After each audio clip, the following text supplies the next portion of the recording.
I am Alex Clarke. I am a lines person and my number is 7. In 2021, which would have been the Women's World Championships in the bubble in Calgary. That fall, I started working in the Western Hockey League, the first female lines person in the Western Hockey League. Then later that fall, I worked as one of the first females in the American Hockey League. That winter, I worked the Beijing Olympics. And then I guess about a year and a half after that, I had a baby, my second child. And then it's been hockey since then. I've done a little bit of transitioning to refereeing instead of linesing, but I'm still balancing both and a family. I think becoming a parent just puts life in general into perspective.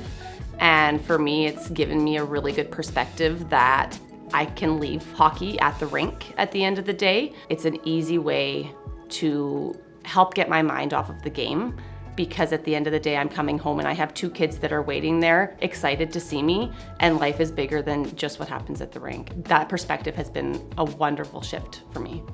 I think the saying that when something is at one point your ceiling, it then becomes your floor is just the most accurate way to describe it, because when I broke into some of those leagues, it was overwhelming and new and faster paced than I was used to, and now working those games is my normal.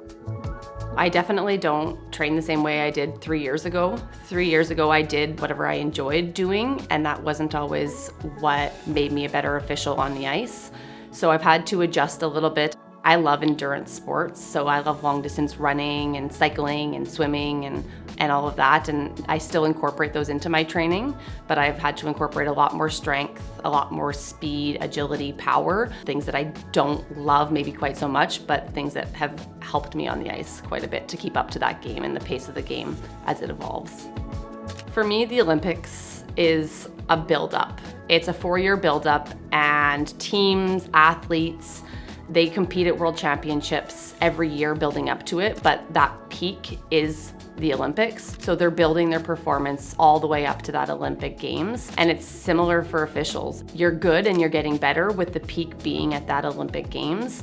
And it's athletes from all over the world of all different backgrounds, of all different sports, coming to compete at that peak event.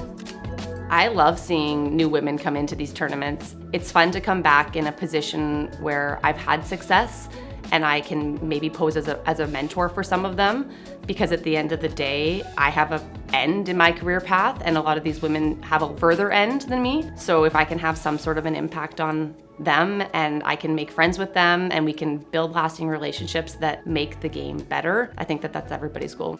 And it's really, really cool to see that come together from different women. I'm proud of the things that I'm doing back home. I'm proud of the things that I'm doing as a mother. And I think that that's probably what I'm most proud of, is the fact that I am balancing my hockey life and my personal life. And hopefully I'm inspiring other females that there is that ability and that they can have what they want on the ice, but they can also have what they want off the ice.